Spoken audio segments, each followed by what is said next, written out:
bitter in battle times.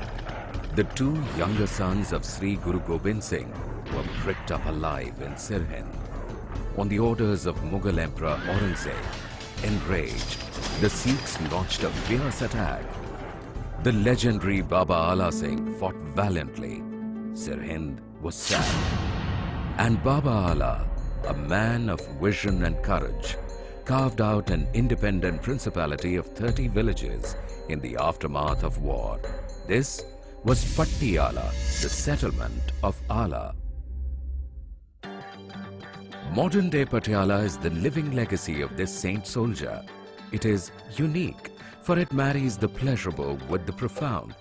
It is famous, for it believes in living it extra large like the Patiala peg, colorful like the Patiala pug and parandis, fashionable like the Patiala salwar, and exquisite like the Patiala phulkari and juttis.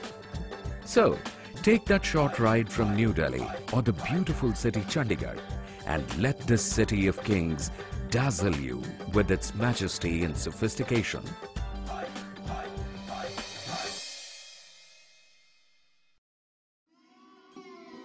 Can a fort tell a story? The ramparts of Qila Mubarak do.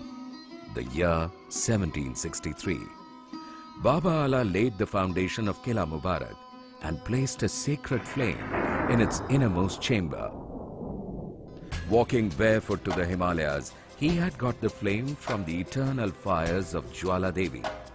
He was blessed that his empire will flourish as long as the flame remains. It has been kept alive for over 300 years now, alongside a holy dhuna. True to the promise, it has become the nucleus around which has grown a magnificent city. As you enter the Qila complex through the imposing Darshani gate, 11 acres of grandeur and history unfold in a tale of rich heritage, heroism and kingly passions. The Qila Andarun, or the interior, intrigues you with its architecture. Its 9 courtyards, some large and others mere slits in the fabric of buildings, nestled amidst richly decorated rooms, showcase various phases of Patiala's history. In the outer precincts, the Darbar Hall, where the kings of Patiala had held numerous audiences, is now a museum. It is home to many precious works of art. Rare arms, including the sword of Sri Guru Gobind Singh and Shikarga, the sword of Nadir Shah, and a unique collection of tree-like chandeliers. Maharaja Bhupinder Singh went to Kolkata to shop for these chandeliers. Not knowing who he was, the shop owner thought he could not afford them. Miffed, the Maharaja bought all his chandeliers that gave a special sparkle to his darbar.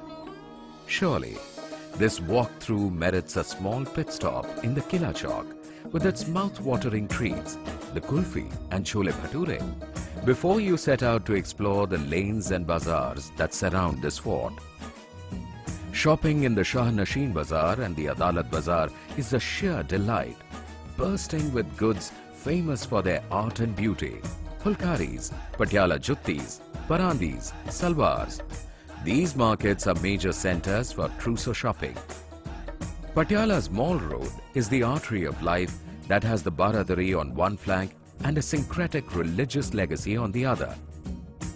The Baradari, or the precinct with 12 gates, was created by the Maharajas of Patiala as an embodiment of the flamboyance and grandness of the Patialvi spirit. This lush estate houses many a matchless masterpiece. The Sheesh Mahal, with its artificial lake, the Lakshman Jhula rope bridge and manicured gardens, was designed as a royal pleasure complex. Today, it's a museum that showcases Patiala's rich heritage alongside a unique medals gallery. Maharaja Bhupinder Singh was passionate about medals. The 3,200 pieces on display here make for probably the largest and the most valuable collection of medals and decorations in the world. The gem-studded Victoria Crosses from Britain, the Iron Cross from Germany, the Legion d'Honneur from France, and the most noble order of the Garter, one of the highest civilian honors in the world, compete with some true vintage pieces. This 12th century artifact from Portugal is the oldest here. A short walk and you are face to face with the dazzling facade of the Moti Bagh Palace.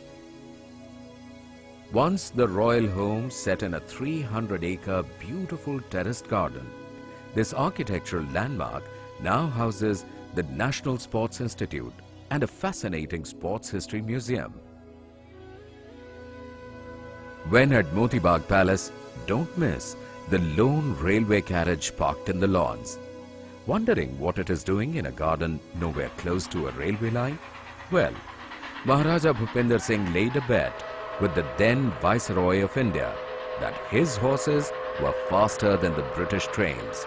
The booty? The Maharaja's favorite horse versus the vice-regal coach itself. You know who won it, of course. Now to this unique fern house, set in sprawling greens developed on the lines of Calcutta Botanical Gardens. Its 54 fountains have been creating artificial rains for the plants and for the amusement of Patiala's elite for over 100 years now. Nearby, the 19th century Rajendra Koti Palace has been recently converted into a heritage hotel by the highly reputed Neem Rana Group. Out of the Baradari now, but Patiala's treasures are only beginning to cast their spell. A few kilometers from the city on the Chandigarh road, the Bahadurgarh Fort is a red brick revelation. Its winding approach, bastions and high ramparts are still drenched in the devotion of its founder, Nawab Saif Ali Khan. He was seen only in black robes of mourning after the martyrdom of Sri Guru Tegh Bahadur, and even changed the name of his kingdom from Saifabad to Bahadurgarh. In fact, the syncretic culture of faith that cuts across religions resonates all around the city. The Kali Devi temple was revered by the Sikh rulers of Patiala, and it stands almost back to back with the mazars of Gugga Peer and Baba Rodesha. Close by, Gurdwara Dukh Nivaran, or the temple where all suffering ends, is thronged by devotees of all religions. They touch the waters of its holy tank, with which Sri Guru Tegh Bahadur is believed to have cured a huge epidemic, and trust that all their woes will vanish as well. Once in Patiala, its flamboyance will lift your spirit in any case. Be at a match of polo, the royal sport, and feel like a king. Visit the Baradari Cricket Stadium with its majestic pavilion and experience the magic of the Lords. Or visit the Akhada near Mahindra College to see wrestling made famous by Patiala's Gama Pahalwan Rustam-e-Zama. Or else, just take a joyride at the Aviation Club and enjoy a bird's eye view of the city. Time your visit with Patiala's festivals. Patiala's Basant Panchami is special. Thousands visit the Kali temple every April and October in the Navratra season. June sees the grand festival of Sufi music and poetry at the Mazar of Baba Rodesha. This keeps alive the traditions of the Patiala Gharana of Hindustani music, made famous by the likes of Bade Ghulam Ali Khan and Nusrat Fateh Ali Khan. Or just feel the finesse and folk charms of craftsmen and artists at the Patiala Heritage Festival held in February at Sheesh Mahal. Patiala, after all, is and always has been the cultural capital of Punjab. As the day winds up, pause at the Shahi Samadha, the royal cenotaphs, and take a rickshaw ride through the streets where history comes to life every evening. Or go for that Patiala peg, the double measure of whiskey, or the measure of the spirit of a people who believe in living it big. So, be in Patiala and enjoy a double measure of life in this, the City of Kings.